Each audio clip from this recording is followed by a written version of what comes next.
বাংলাদেশের সর্বশেষ আপডেট দেশবাণী সংবাদে আপনাকে সুস্বাগতম। আমাদের চ্যানেলের নতুন দর্শক হয়ে থাকলে চ্যানেলটিকে সাবস্ক্রাইব করুন।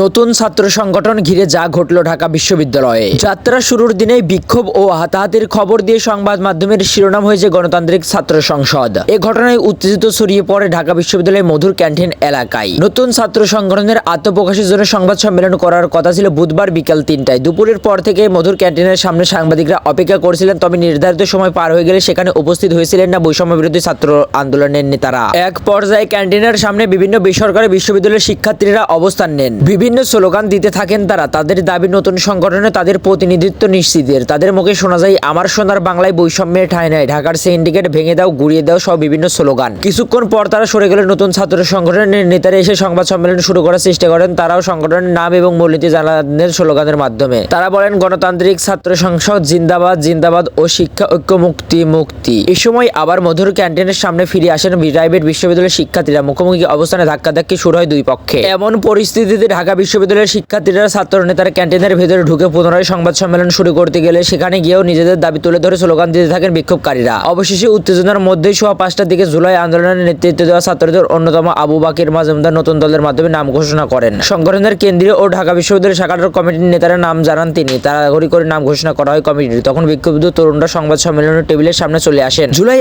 আগস্টের আন্দোলনে তাদের ভূমিকার কথা উল্লেখ করে ছাত্র সংগঠনের প্রতিনিধিত্ব থেকে বঞ্চিত হওয়ার অভিযোগ জানাতে থাকেন। প্রায় সব পদে ঢাকা বিশ্ববিদ্যালয়ের শিক্ষার্থীদের পাওয়া ঘটনার নিন্দা জানান। মুখোমুখি হয়ে স্লোগান দিতে থাকে দুই পক্ষ। উত্তেজিত শিক্ষার্থীদের মধ্যে আবার ধাক্কাধাক্কি শুরু হয়। এক পর্যায়ে তা হাতাহাতিতে গড়ায়। পদ বঞ্চিত হয়েছেন দাবি করে বিক্ষোভ চালিয়ে যান বেসরকারি বিশ্ববিদ্যালয়ের শিক্ষার্থীরা।